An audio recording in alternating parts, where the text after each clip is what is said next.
Triunfa o Bahia. Grande jogo diante do Santos, um atropelo, cara, na parte da construção de jogo. Talvez o resultado não tenha mostrado de fato a superioridade do Bahia diante do Santos no jogo de hoje. Vamos falar um pouco, começar a análise de Bahia e Santos. O restante dela a gente vai fazer na live de mais tarde, inclusive o link tá no primeiro comentário fixado aqui embaixo. Vai lá, clica no link, deixa o like, ativa a notificação, que aí você chega mais tarde pra resenha. E vamos falar também dos outros jogos do dia, beleza? Deixe seu like, se inscreva no canal se puder, hype o vídeo.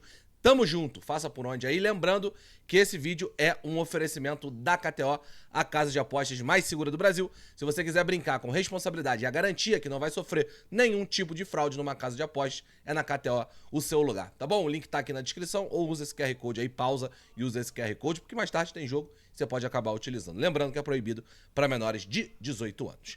Bom, vamos lá, cara. Vamos começar a nossa análise aqui. E eu falo isso, na minha visão, dessa tranquilidade do lado do Santos, do lado do Bahia pro jogo de hoje contra o Santos, porque não foi só na posse de bola, não foi um Bahia que dominou só a posse de bola, dominou as ações de jogo. Foi um Bahia que desde o início do jogo mostrou que o protagonista da partida era ele. O Santos poderia incomodar num contra-ataque, numa jogada individual, mas, na maneira geral, seria o Bahia que ganharia o jogo ou o Bahia que perderia o jogo. Porque, no fim, o protagonista era ele. Dizemos isso, obviamente, porque existe um trabalho do Rogério Ceni já de muito mais tempo e muito mais estruturado, mas também porque o Bahia tem melhores jogadores. Hoje, na minha visão, obviamente, já vou começar falando individualmente de alguns caras, o Bahia tem um craque, um dos maiores craques do século no futebol brasileiro, que é o Everton Ribeiro, inclusive foto na thumb desse vídeo. Estamos falando de um cara que há mais de 10 anos desfila futebol por aqui, que fisicamente falando, o tempo passa, mas o futebol dele não muda. Hoje, 2 assistências e uma capacidade de gerar jogo demais, uma capacidade de gerar sobreposição no meio de campo o tempo inteiro, seja para jogo associativo, seja para acelerar quando precisa um passe mais em profundidade, como foi o passe pro Lúcio Rodrigues fazer o gol. E também, na minha visão, temos um cara que, se eu fosse o treinador da seleção, já fiz o meu vídeo aqui, né? Se eu convocasse a seleção brasileira, lá estaria Luciano Juba.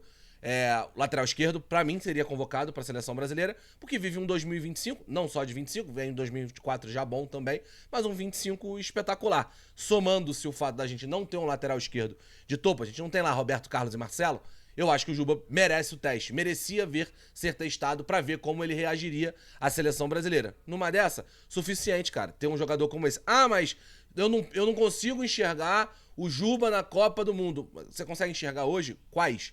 São os laterais que você consegue enxergar na Copa do Mundo. Caio Henrique, reserva do Mônaco. O Alexandro, já em queda física, mas pelo... Acho que se for uma questão mais defensiva, beleza, mas não é mais aquele jogador que a gente viu em outras Copas do Mundo ou até na Europa. Quem que você vê? O Kaique Bruno do Cruzeiro? Pode ser, mas aí é uma aposta igualzinho o Juba. Não temos a opção da lateral esquerda hoje. Eu acho que o Juba merece essa visão. Mas, obviamente, estamos falando desses dois caras, estamos falando de um trabalho muito legal do Bahia, o Jean Lucas muito bem no jogo também, importantíssimo para esse meio de campo, mas um trabalho que é muito facilitado por Tomás Rincon, João Schmidt e a defesa do Santos. O Santos é muito fácil de ser agredido. É a coisa mais fácil do mundo você machucar o Santos. É quase jogar com um tapete vermelho estendido na sua frente. Se você pegar o segundo gol do do Lúcio Rodrigues, você vê um time que o Everton Ribeiro ele passeia pelo meio de campo, ninguém vem pra fechar a marcação dele, e ele acha um passe em profundidade pro Lúcio atacar a última linha e em 2, 3 toques ele tá na cara do gol, porque é muito fácil atacar o Santos. E quando você enfrenta um time como o Bahia, que ataca todo mundo, né? O Santos é muito fácil de ser atacado. O Bahia tem uma facilidade pra atacar todo mundo. É o casamento perfeito pra um jogo. E aliás, já que eu falei do Lúcio, o Lúcio é um cara que ataca muito bem essa última linha, né? Que acelera demais esse jogo na última linha. Que é um cara... Até me parece, por exemplo, se eu for comparar com o Caio Jorge, é um cara que, quando tem campo pra correr, ele costuma ser útil. Não faz um 2025 espetacular, mas é um dos artilheiros do time na temporada. Então, tudo bem, ele precisa se desenvolver, ele precisa melhorar, mas é um cara de talento que não pode ser jogado fora.